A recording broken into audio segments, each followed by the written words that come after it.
En el capítulo 8 estaremos con Paula hablando de un caso real: miedo a la muerte.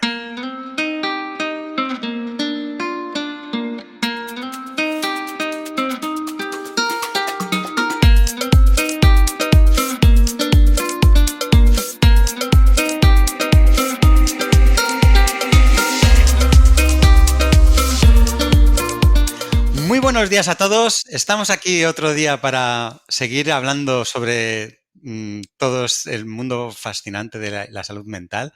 Y está de nuevo con nosotros Paula Masa, que es psicóloga experta en terapia online, con casi 20 años de experiencia haciendo terapia y más de 6 años haciendo terapia online. Además, es supervisora de casos y apoyo de todo el equipo de psicología online avanzada. Muy buenos días, Paula, ¿cómo estás? Hola José, muy bien. ¿Y vosotros? Un placer estar aquí contigo. Muchas gracias. Yo también estaba deseando que volviéramos a hablar otro ratito sobre estos cositas tan interesantes, ¿no? Sobre la salud mental. Además, hoy es un tema distinto a lo que hemos estado haciendo hasta ahora. Hoy no vamos a hablar de un tema específico como hemos hecho otras veces, sino que vamos a hablar de un caso real, ¿verdad? Hoy traemos un caso, sí, uno de mis casos favoritos a lo largo de toda mi carrera. Fíjate, qué bien. Bueno, ahora nos pondrás en situación. Lo que vamos a hacer es, nos vas a contar así para empezar un poco cuál es la situación inicial en la que viene el paciente, para que nos hagamos una idea de qué problemática te presenta. Luego, cómo se desarrolla todo el caso durante, bueno, pues las sesiones y terapia que hicieseis. Y luego, para terminar, nos cuentas pues la situación final o cómo está ahora el paciente para ver, bueno, pues toda la evolución que ha tenido. Así que, pues, si quieres, sin más preámbulos, nos empiezas contando el caso, ¿no? De cuál es la problemática que presenta el paciente cuando llega a consulta. Bueno, empiezo por presentaros a mi paciente. Vamos a ponerle un nombre ficticio. Él es David. Tenía 21 años cuando acude a consulta por primera vez y el motivo que presenta es miedo a la muerte, según viene diciéndonos él. Tiene miedo a la muerte, una serie de pensamientos relacionados con ella y, por tanto, ataques de pánico como consecuencia de ese miedo a la muerte que está sintiendo. Ese es el primer motivo de consulta, podemos decir. Madre mía, menudo caso. Ya suena fuerte, sí, sí. Sí, sí. Bueno, pues si quieres ya que sabemos el titular, que lo que vamos a hablar es sobre un caso de alguien que tiene miedo a la muerte, si quieres preséntanos cómo te lo expone, ¿no? Para saber un poco cómo comienza y cuáles son las primeras impresiones que te da o qué es lo que te cuenta al inicio de la terapia. Bueno, en esa primera sesión donde hacemos una primera entrevista y evaluamos el caso, David me cuenta que a raíz de una serie de acontecimientos cercanos que ha habido en su vida, eh, empieza a desarrollar una serie de pensamientos en los cuales se empieza a plantear mucho qué es lo que ocurre cuando nos morimos, empieza a elaborar teorías y empieza a sospechar que muchos de esos pensamientos se le han incluso instaurado en él como una especie de señal para avisarle que su muerte estaba cercana. Fíjate que hasta se había puesto una fecha como de aviso, que es cuando iba a suceder su muerte. Una cosa muy curiosa que responde mucho a los mecanismos del trastorno obsesivo compulsivo, del TOC, pero que bueno, que a David le hacía sufrir de tal manera que, especialmente por las noches, que era cuando no podía conciliar el sueño, empezaba a darle vueltas y le acababan generando auténticos ataques de pánico. La salud mental es un tema muy delicado. Muchas veces dejamos pasar cosas que nos complican poco a poco la vida y acudiendo al psicólogo damos un paso en cuidarnos y mejorar nuestro día a día. psicologiaavanzada.es. Terapia online desde el salón de tu casa. Entra en nuestra web psicologiaavanzada.es y pide tu primera sesión gratuita. O sea que tenemos a este paciente que empieza a pensar que va a morirse e incluso pone fecha a su muerte, pero ¿le pasaba algo? ¿Tenía algún No tenía problema? ninguna enfermedad de ningún tipo. Lo único que le estaba pasando a David en esos momentos es que estaba de exámenes. Como he dicho, tenía 21 años, estaba estudiando una carrera difícil, una ingeniería, y estaba en plena época de exámenes. Es verdad que había habido 2 acontecimientos recientes relacionados con muerte en su vida, muertes cercanas, no muy cercanas, no de familiares, no se trataba de que él estuviera en un proceso de duelo, pero sí habían sido unas muertes bastante impactantes, gente joven que había muerto y que eso le había llevado a pensar y a reflexionar sobre la muerte, había descubierto de alguna manera que la gente joven también podía morir, que la vida es incierta y que muchas veces nos sorprende de esta manera. Perdona que te interrumpa un segundo aquí, Paula, porque quiero decir dos cosas. Por un lado, antes de que continúes, para que quede bastante claro que todos los datos que estamos dando sobre el caso, estamos siempre teniendo en cuenta la privacidad del paciente y que incluso el nombre que le estás dando es ficticio y que en ningún caso estamos desvelando ningún secreto ni apuntando a nadie que se pueda sentir identificado con el caso por temas de privacidad, evidentemente, que has hecho estos cambios útiles para que sea un cambio lo suficientemente claro para que no se identifique a la persona, pero aún así nos deje claro la situación y el caso cómo transcurre. ¿Verdad? Esto es así. Exacto, esto es así, esto es así. Vale. Y por otro lado, me causa o sea, mucho desconcierto que una persona que sí nos cuentas que está en esta situación de estrés bueno, por una situación pues, de exámenes o de carga de trabajo, con poco sueño, por lo que dices, quizá incluso por estos acontecimientos que dices que le están ocurriendo, pero que llegue no a pensar que se va a morir, sino a ponerle fecha. ¿Qué lleva a esa actitud, no de llegar a decir, este día, a esta hora, me va a pasar esto? ¿Qué ocurre en la cabeza de una persona para que esto llegue a pasar? Vale, como ya escuchamos en el podcast del trastorno obsesivo compulsivo del TOC, que también nos lo explicó a todos Patricia, ¿os acordáis?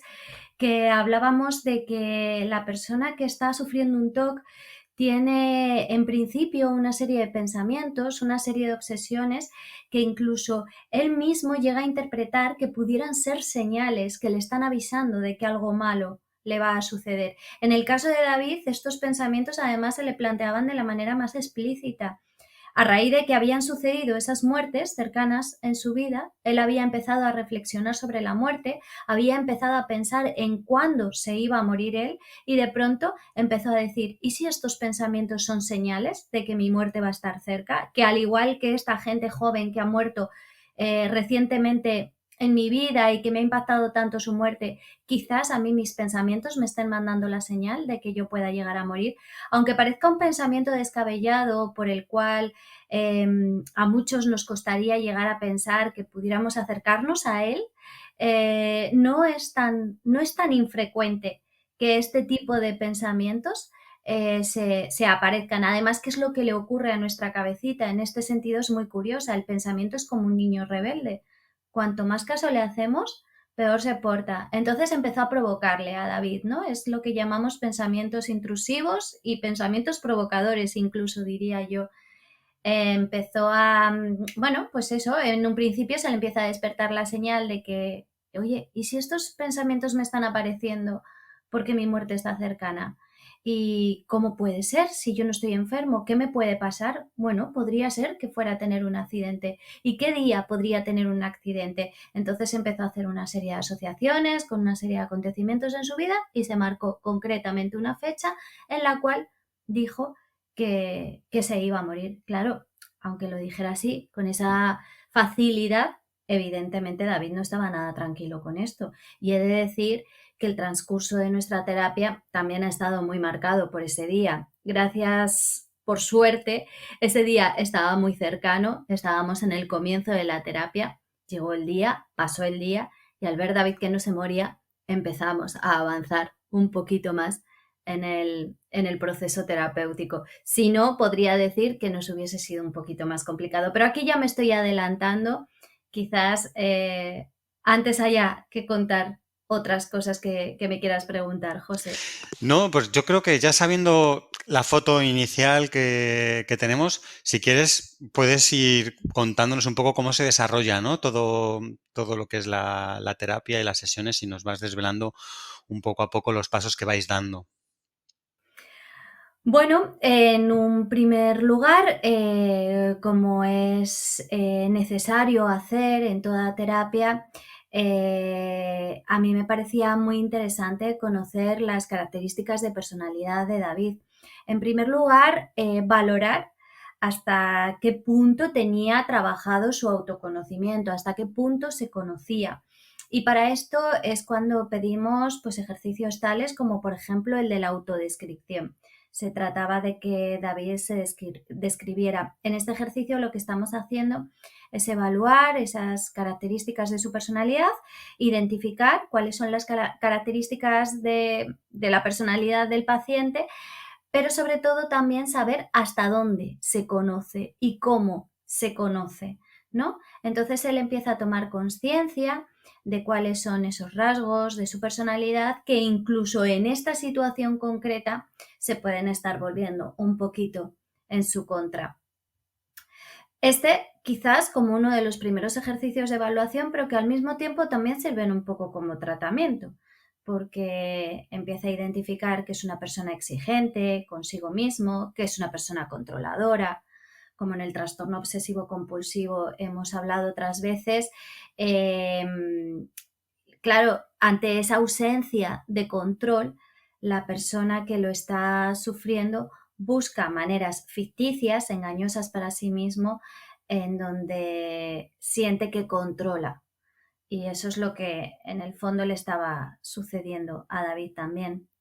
También nos pareció muy importante hablar sobre el tema existencial de la muerte, ¿no? ¿Qué teorías tenía sobre la muerte? ¿Qué significaba para él? ¿Qué creía que pasaba después de morirnos? Precisamente era todo esto a David lo que le estaba generando su crisis y el hecho de poderlo verbalizar también le liberaba y le descargaba bastante, le desahogaba mucho, podemos decir, ¿no? El verlo desde fuera le hacía verlo con una mayor objetividad, una mayor claridad y quizás entrar en una mejor racionalización que llamamos. Vale, y si David, que por lo que me estás contando era una persona inteligente, con Muy inteligente, eso es eh, importante reseñarlo. y sí que podía estar pasando por una situación de mayor estrés y tal, pero una vez que lo verbalizaba y él contaba lo que le pasaba, no llegaba a darse cuenta de que era un poco irracional. Exacto. eh, Eso que él estaba pensando. Cuéntanos un poquito sobre esto. Sí, esto es uno de los efectos mágicos que tiene la terapia, podemos decir, ¿no? Desde el momento en el que nos sentamos en un ambiente tan artificial como es el de consulta y empezamos a verbalizar lo que se está pasando por nuestra cabeza. En el caso de David era muy fácil porque lo tenía muy claro, lo tenía muy al acceso, ¿no? Podemos decir. En el momento en el que se ponía a verbalizar, él mismo se contrariaba, él mismo se, se discutía, ¿no? Y racionalizaba eso que él mismo estaba diciendo. David, es verdad, es un chico muy inteligente, es una persona muy inteligente. A día de hoy lo sigue siendo, lógicamente, porque seguimos en contacto, he de decir. Y precisamente incluso ahí ese rasgo de alta inteligencia le estaba jugando una malísima pasada porque le llevaba a esa crisis existencial por la que yo creo que en el fondo todos pasamos, pero que en el caso de David estaba dejando una herida un poco profunda y que gracias a la terapia pudo curar, pero que en otras ocasiones quizás no quede muy bien curada. Vale. Entonces, ¿qué ocurre? Una vez que estás en terapia, verbaliza lo que le está pasando y lo que él está, bueno, decidiendo, ¿no? Prácticamente este día me va a pasar esto. Simplemente ahí ya termina el trabajo él al darse cuenta de que esto es irracional o incluso te diría más. ¿No había hablado con nadie sobre esto antes de acudir a terapia? ¿Se lo había callado y simplemente había ido a terapia por este temor y era la primera vez que lo contaba? ¿Cómo? No sé si esto, a lo mejor este dato, no sé si lo conoces. Sí, sí, lo había hablado con otras personas. Estaba en época de exámenes, ya lo hemos dicho, y esto le hacía que estuviera un poco aislado socialmente. Entonces, lo había mencionado, lo había comentado. Sus padres, que era con quienes vivía, le habían visto que por las noches estaba sin dormir e incluso estuvieron presentes en alguna de sus crisis de ansiedad y como consecuencia de esto, pues se lo tuvo que contar y lo tuvo que hablar con ellos, al igual que también lo había hablado con su novia en aquel entonces. Lo que ocurre es que, claro, no lo hablas igual con aquellas personas que forman parte de tu entorno, a quienes quieres y con quienes tienes una relación personal. Pues muchas veces por protección, incluso. Claro, él estaba convencido de su pensamiento. Él estaba convencido de que ese día, esa fecha, él iba a morir. No quería contárselo a sus padres, no quería darles ese disgusto, no les quería asustar, al igual que a su novia, tampoco la quería preocupar.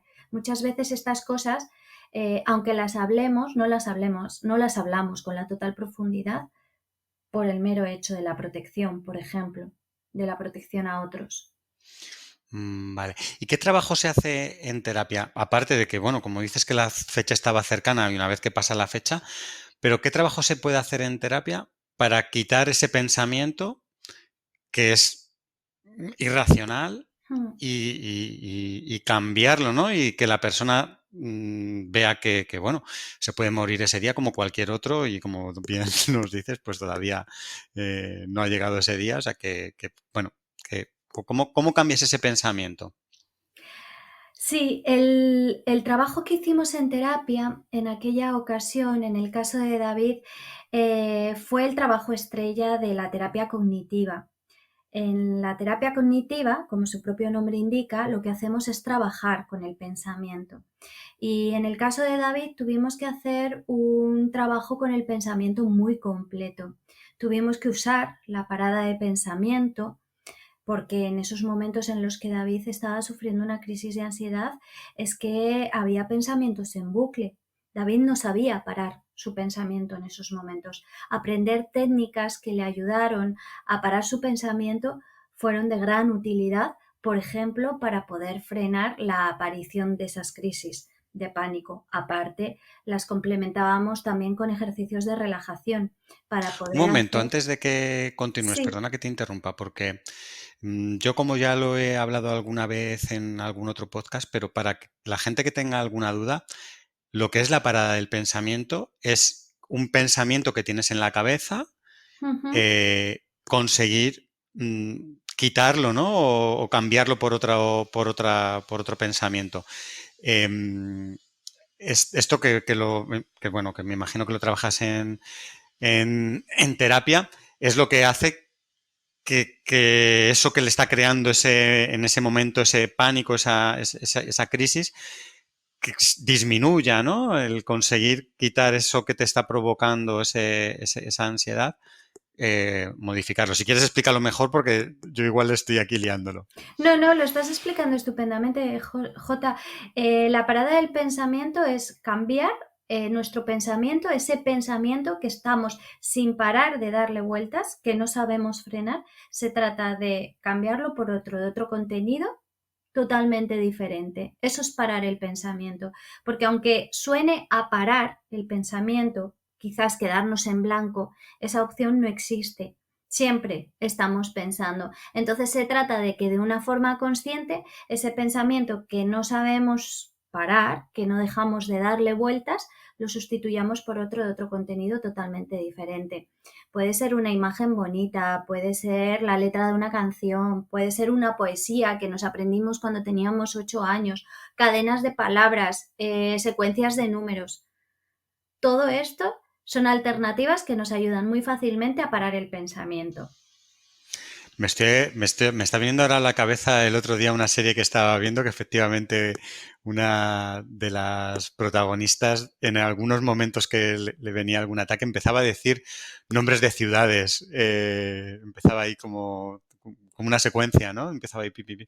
Claro, me imagino que era esto lo que le había explicado, ¿no? Para cambiar ese pensamiento y pensar en otra cosa. Es que nuestra mente, aunque parezca que puede pensar en varias cosas a la vez, en realidad es monotarea. Si está pensando en una cosa, no puede estar pensando en otra, por lo menos no hacerlo de manera consciente. Entonces, en el momento en el que de una forma consciente nos ponemos a memorizar, a recordar, pues esas secuencias de números, esas cadenas de palabras, etcétera, ya de alguna manera, por obligación, estamos parando ese pensamiento origen que es el causante de nuestra ansiedad e incluso del ataque de pánico, por ejemplo, en el caso de David. Ujú. Perdona que te he interrumpido y creo que era importante por si alguien no sabía que era esto, que lo aclaráramos. Así que nada, continúa un poquito con lo que nos contabas. Vale, te decía que era el trabajo estrella de la psicología cognitiva, el trabajo que hicimos en la terapia con David, porque luego, por ejemplo, vino otro trabajo que tuvimos que hacer con el pensamiento, que fue el cambio de pensamiento. El cambio de pensamiento es, por ejemplo, lo que le sucedió a David cuando, llegando esa fecha que él se había puesto en la cual iba a morir, se dio cuenta que no se moría. En el mismo contenido, en el mismo pensamiento, fue capaz de darle un giro. Un cambio de pensamiento es, por ejemplo, cuando hablamos del vaso medio lleno o del vaso medio vacío. Es el mismo vaso y está con la misma cantidad de líquido, pero es cierto que lo podemos ver de una manera o lo podemos ver de otra. Si lo vemos medio vacío, pues quizás nos sintamos peor porque nos falta algo. Si lo vemos medio lleno, nos podemos estar sintiendo mejor y si te das cuenta, es la misma cantidad de vaso. Es el hecho que ante un mismo contenido seamos capaces de ver que existen distintas perspectivas, distintas alternativas de verlo. Ahí es donde tuvimos que trabajar con David el cambio de pensamiento, por ejemplo, al descubrir que esa fecha no era la correcta, que sí, que se iba a morir y trabajamos esa parte existencial, pero no sabíamos cuándo, nadie lo sabe.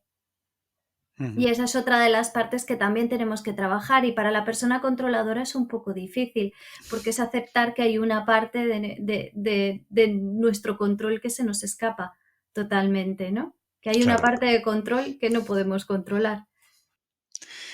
Muy bien, fíjate qué confuso el juego de palabras, que hablábamos de parar el pensamiento, que realmente es conseguir cambiarlo, y luego lo que es el cambio de pensamiento, que aunque es diferente, puede confundirse, ¿no? Hay que tener cuidado con este. Claro, la diferencia está en que en el cambio de pensamiento estamos trabajando con el mismo contenido, pero conseguimos ponernos en otra perspectiva.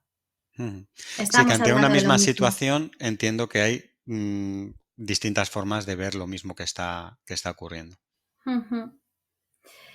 Y luego llegó una parte muy bonita, que fue yo creo que la parte en la cual David llegó incluso a disfrutar de la terapia, porque hemos de decir que al principio lo pasó mal y hay que entender que un proceso de terapia a veces es un proceso doloroso, que escuece bastante, porque estamos hurgando heridas, porque estamos rascando ahí en algo que puede doler, que puede escocer, como te estaba diciendo, y que esto es necesario hacerlo para poder curar. Entonces viene la siguiente parte que quizás ya es una parte más bonita, ¿no? Es una parte más curativa, podemos llamarlo así, que es la parte del pensamiento en el que trabajamos la confrontación. La confrontación, que suena así muy rimbombante, al final es hacer que nuestro pensamiento se parezca lo máximo posible a la realidad. David aquí empezó a investigar, empezó a explorar, ya os decía que era una persona muy inteligente, ¿no? Y se puso a averiguar y a formarse y a instruirse sobre distintas creencias en relación a la muerte. Ya que temía tanto ese momento, quería saber, él quería controlar de todas las maneras posibles qué es lo que iba a suceder cuando se muriera. En eso consistía su crisis existencial, ¿no? Y entonces empezó a estudiar por distintas religiones, empezó a formarse en distintas filosofías, por distintas teorías relacionadas con la muerte. Y lo que le ocurría a David es que ninguna le consolaba, ninguna le reconfortaba. No se creía nada, no creía en la reencarnación, no creía en el cielo, tal como nos lo pintan a los católicos, no creía en las transformaciones de energías que decían otras creencias. Simplemente David, claro, su principal problema, y por lo que en un principio se le había generado tanto temor ante la muerte, es que pensaba que cuando nos moríamos todo se acababa. Y siguió pensando así, no llegó a cambiar nunca ese pensamiento, pero sí fue capaz de darle el giro y llegó a la conclusión de que entonces, si cuando se muriese todo se iba a acabar, todo lo que hiciese en vida le recordaría que estaba vivo. Así que se hizo el propósito de todo disfrutarlo mucho más. Estaba en época de exámenes, vuelvo a repetir, incluso el mero hecho de ir a un examen empezó a plantearse el disfrutarlo, el vivirlo y el recordarse que si eso estaba pasando era porque estaba vivo. Ya que no quería morir, se propuso disfrutar muchísimo más de la vida. Ujú. Fíjate. Bueno, una buena enseñanza, de eso sí. Sí, sí.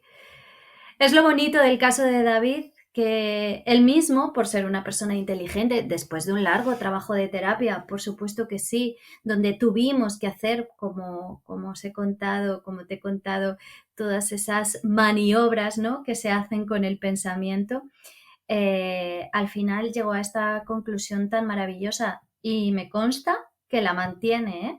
Que sí, que siempre para él el tema de la muerte ha podido ser un tema sensible, que se le despierta más en momentos de ansiedad, en épocas de estrés, pero que enseguida consigue confrontarlo con esta idea de que, bueno, que si no quiere morir y que si teme ese momento, que su planteamiento para consigo mismo va a ser disfrutar de la vida en todo lo que le suceda.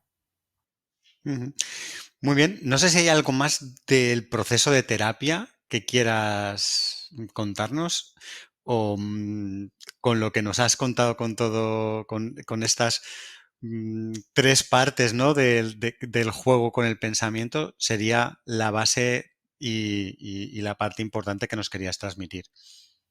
Bueno, hay técnicas esenciales en una terapia de este tipo, que son, por ejemplo, las técnicas de relajación. Estas son las que nos ayudan a controlar el síntoma durante una crisis de ansiedad. El hecho de ayudarle a David mediante las técnicas de relajación a atenuar los síntomas que sufría cuando tenía una crisis de pánico o una crisis de ansiedad, hacía que cada vez le costase menos aceptarlas y tampoco tuviera tanto miedo a enfrentarse a ellas. Hay que saber también que es importante, que una característica muy propia de las crisis de ansiedad o de las crisis de pánico es el miedo a morir en la misma crisis.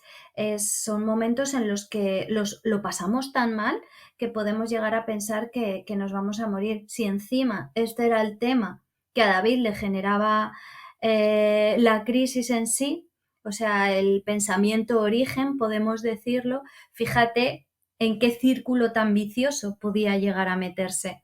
Entonces, que consiguiéramos también enseñarle a David a reducir esos síntomas de ansiedad era algo muy importante porque de alguna manera ayudaba a cortar el círculo, ayudaba a cortar el bucle. Mm. Eh, bueno, veo que efectivamente todas las partes y procesos del pensamiento estuvieron ahí durante la terapia involucrada.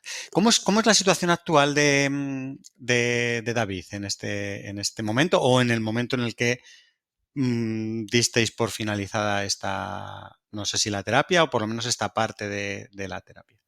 En estos momentos David y yo seguimos en contacto. Para mí fue un paciente muy especial porque además fue uno de los primeros pacientes que tuve. Su caso llegó a mi consulta muy en mis comienzos, al principio de mi experiencia profesional y de mi trayectoria. Y por eso me marcó tanto, porque quizás fue uno de los casos más completos, donde más pude poner en práctica esto que se hace en la terapia cognitiva, que es el trabajo con el pensamiento. A día de hoy seguimos en contacto, pues porque ha habido ciertos momentos a lo largo de su vida donde David ha buscado un apoyo y un acompañamiento, y sabiendo que yo seguía en activo y habiendo establecido ese buen vínculo terapéutico que establecimos, sigue recurriendo a mí. Bueno, han pasado de este caso pues aproximadamente, diríamos, a lo mejor unos 15 años aproximadamente. Entonces, bueno, David terminó su carrera, hoy por hoy tiene un trabajo, está muy feliz y se siente muy realizado con el trabajo que hace, vive con su pareja y tiene una serie de proyectos en mente que tienen muy buena pinta y que estoy segura de que va a saber desarrollar muy bien. Sobre todo era también que nos contaras respecto a esto, aunque nos has desvelado ya un poco la situación en cuanto a esos miedos a la muerte y demás, en qué situación está en este momento. Bueno, pues como te decía, al final en momentos de estrés, en situaciones Ujú. difíciles en su vida, en esos momentos de crisis, el pensamiento relacionado con la muerte, en el caso de David, siempre ha sido un pensamiento estrella. Digamos que su parte sensible, es como su parte delicada, rápidamente se activa. De hecho, hubo una de esas crisis que estuvo relacionado con la enfermedad, que estuvo relacionado con la salud, y, y lo primero que pensó es que podía morirse. Pero enseguida David se ve la buena huella que le ha quedado a raíz de haber pasado por ese proceso terapéutico. Enseguida sabe poner en práctica la parada de pensamiento cuando un pensamiento está siendo pues bastante invasivo, cuando no es capaz de pararlo, cuando es bastante insistente, enseguida pone en práctica la parada de pensamiento. Cuando ya el pensamiento empieza a ser menos invasivo, se empieza a presentar de una manera más suave, es capaz de cambiarlo rápidamente y se da cuenta que es el momento de poner en práctica el cambio de pensamiento. Y luego siempre tiene de base, ya se ha convertido como una filosofía en su vida, la confrontación, esa confrontación tan bonita a la que llegó, que fue la del, bueno, pues si no me quiero morir y estoy luchando por estar vivo, lo que no voy a hacer va a ser morir en vida. Lo que quiero hacer es disfrutar mucho más de mi vida. Entonces, esas situaciones de estrés, esas situaciones difíciles por las que pasa, no deja de recordarse siempre que está pasando por ellas porque está vivo. Y para David es como una manera de resurgir, es una manera de salir adelante. Qué bien. Me viene ahora, no sé si voy a abrir un melón enorme que a lo mejor no nos da para otro capítulo entero, pero te lo voy a preguntar y si ves que nos puedes dar una pincelada rápida, nos lo cuentas y si no, nos lo apuntamos para hablarlo otro día. Y es, ¿qué ocurre en un caso en el que un paciente tiene este miedo a la muerte, pero no es una persona joven, no es una persona sana, sino que hay una circunstancia real de que la muerte está cercana, ya sea porque tiene una edad avanzada o porque hay una enfermedad por medio?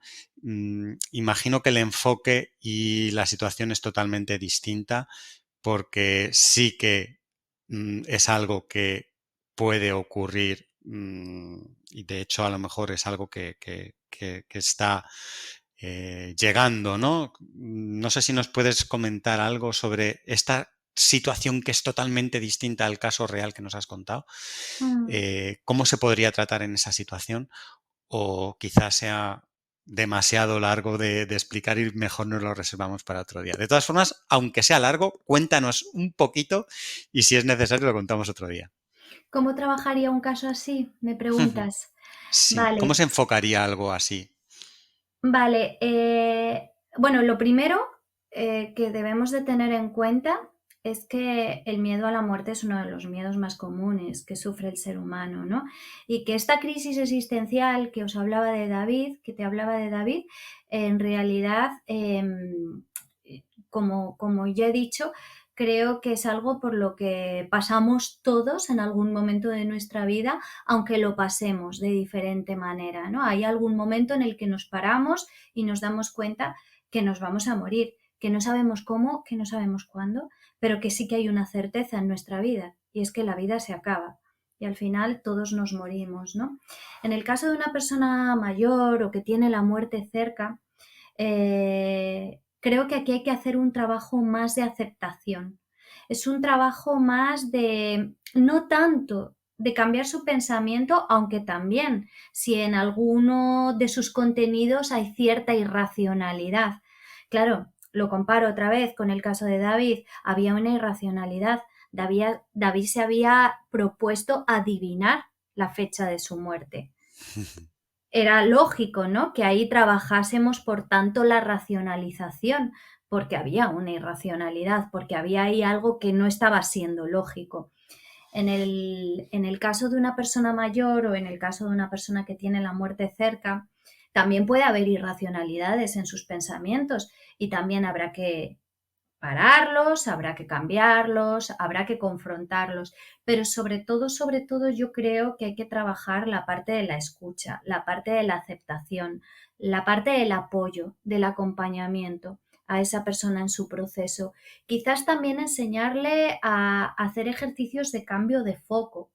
Aunque su muerte pueda estar cercana, no significa que tenga que estar pensando constantemente en ella. A lo mejor aquí David sí que nos deja una enseñanza a todos. Si de todas formas estamos vivos, vamos a disfrutar de la vida.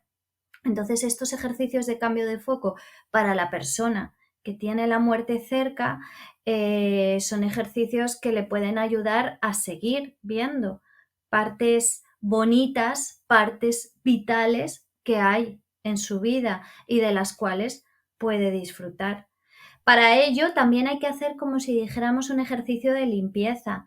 Hay que enseñar también a la persona a calmar su ansiedad. Aquí los ejercicios de relajación otra vez nos ayudan para que desde la paz, desde la tranquilidad pueda disfrutar un poquito más de todo. Pero aún así no dejar de dedicar su espacio y su tiempo a esos pensamientos o a esas reflexiones. Yo aquí, por ejemplo, en estos casos también recomiendo escribir sus pensamientos porque es una forma de materializar. La cabecita es como una máquina que está siempre funcionando. Muchas veces lo que quiere es ver un producto. Si tenemos un pensamiento que puede ser más o menos racional, que puede ser más o menos real, confrontado con la realidad, pero que está ahí en nuestra cabecita, el hecho de que lo saquemos y lo transformemos, lo pasemos a un papel mediante la escritura, ya puede ser bastante liberador, nos puede dejar un poquito de tregua para el resto de las horas que tengamos por delante. Muy bien, me parecen consejos así muy interesantes y que dan un poquito de esperanza, ¿no? Dentro de esas situaciones. Mm. Pues me ha parecido muy interesante el tema de hoy, todo el juego del pensamiento, ¿no? Que utilizamos en un caso en el que está metida esta irracionalidad que tenía el paciente. No sé si hay alguna cosita que quieras decirnos antes de que terminemos. Em, Por mi Cuéntanos, parte, Paula. por mi parte nada más. Perfecto, pues yo sí que voy a comentar una cosita para toda la gente que nos esté escuchando. Si queréis hacer alguna propuesta, tenéis alguna pregunta, alguna consulta o alguna sugerencia, no dudéis en escribirnos a podcast@psicologiaavanzada.es y ahí tomaremos nota de todo lo que nos enviéis para seguir mejorando y ir haciendo más contenido para que lo disfrutéis con nosotros. Y nada más, hasta aquí el podcast de hoy.